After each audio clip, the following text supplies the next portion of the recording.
accidental destruction of our aircraft by flying into the vicinity of a flying saucer. The response, and this is Wilbur's words, we were informed that although a few of our aircraft had come to an unfortunate end by what they considered the colossal stupidity of our pilots, they were now taking corrective measures to avoid our aircraft. I asked them, and this is still Smith, I asked them what happened, and they said, well, the fields around the saucers, in order to hold them up, in order to produce the gravity differential, the time field differentials which were necessary to operate the ship, these sometimes produced field combinations which reduced the strength of materials to the point where they were no longer strong enough to carry the loads that the materials were expected to carry. Now, as we know, aircraft, particularly the military type, are built with a rather small factor of safety. And in these regions of reduced binding, the materials are no longer strong enough to carry the load, and the craft simply comes apart. And when I read that, I was reminded of the late, great soprano Lily Pons, who used to smash crystal goblets with her high C. She would direct the sound at them, and something in the sound waves would change the structure of the glass, and it would fly apart. Well, this didn't satisfy our military chiefs, who must have thought that it was more important to secure American nuclear superiority, even though using it would result in the annihilation of us all, than to take the hint and start moving the planet back from the brink of global disaster. They, the military, must have been and still are so paranoid that they feel it necessary to use the visitors' technology to fight them off, rather than welcome them as partners in development,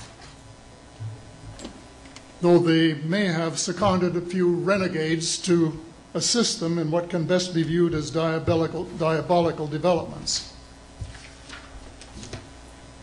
Stephen has said that talking about UFOs is passé, and that we should be talking or limiting our talk to exopolitics. Well, Stephen, I agree with you in theory, but in reality we have a problem when official U.S. policy insists that UFOs don't exist.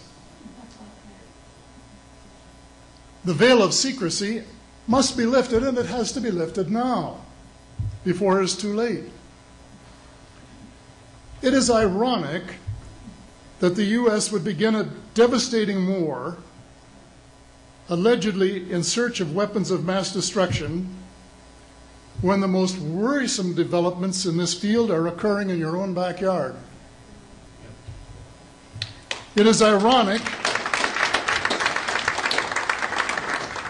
that the U.S. should be fighting monstrously expensive wars in Iraq and Afghanistan, allegedly to bring democracy to those two countries, when it itself can no longer legitimately claim to be called a democracy, when trillions, and I mean thousands of billions of dollars, have been spent on projects about which both the Congress and the Commander-in-Chief have been kept deliberately in the dark.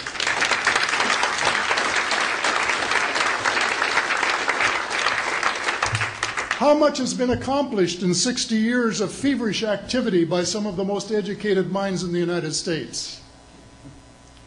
Has America developed flying saucers that are visually indistinguishable from the visitors, as alleged? And if so, what do they propose to do with them?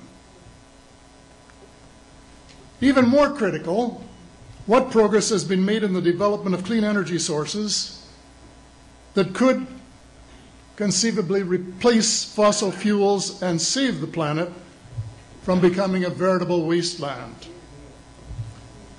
Well, who has the answers? Someone does, but apparently they aren't telling either secretaries of defense or presidents because they don't have, quote, a need to know. In a story told by Dr. Stephen Greer, President Clinton was asked a question by White House reporter Sarah McClendon about why he didn't do something about disclosure. And Clinton replied, "Sarah, there's a government inside the government, and I don't control it."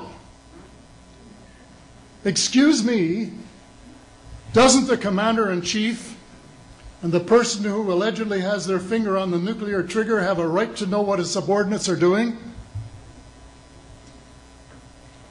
The people of the United States who have paid the bills have the right to know.